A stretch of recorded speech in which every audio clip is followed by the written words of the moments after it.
buses, which is the component used for, because that requires more detail. Definitely that can be done, but it will take more minute pointing out the trade data, as well as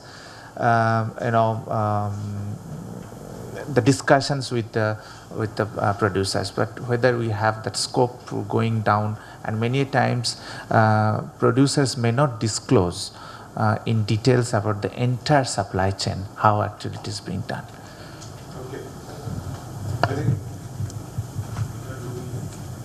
last question there. Yes, can I? Athar Ilahi, IB Karachi. Actually, Mr. Kathoria already mentioned the China factor. So I will be rather more interested in knowing that how is basically the China import from China or Chinese cars from China to India. How does it the situation is whether you are competing with that, or what is basically the mechanism in place for imports of Chinese cars in, because in Pakistan there was some times we heard about importing cars from China, and then the story was not getting through for some reasons. If we take into account this Chinese cars import from China in India, and so is the Pakistan, how the situation is going to change? We do not import any cars from China. We import our auto components from China. There are no imports of cars from China, as far as the figures that I know of, and I don't know if Mr. Kathuria, you are no import in India of any built-up vehicle. No, that was brought about earlier by one of the speakers, that they don't allow any imports of built-up vehicles, whether used or new, whatever. Hello. First of all, I would like to tell you that you were saying all economists were there. I single it out. I am engineer by profession and specialization in automobiles itself. So we cannot say it's you're singled out. No, you're supported by another one here. So my question is because right now world over the problem is the fuel economy, because the fuel prices are going, you're not, it becomes, as was rightly said, in India it has become to run a car as a difficult thing rather than owning it.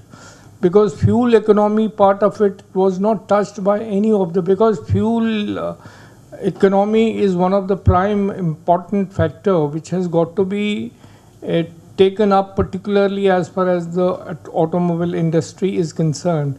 So I would wish that there should be some light thrown on that, particularly in the fuel economy sector.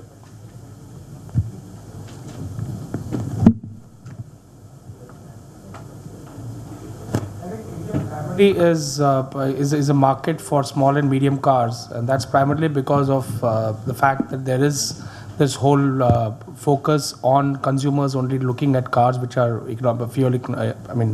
which do not consume too much fuel.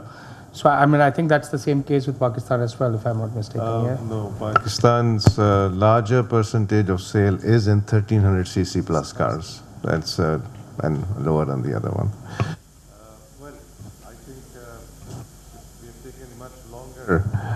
Than we were supposed to.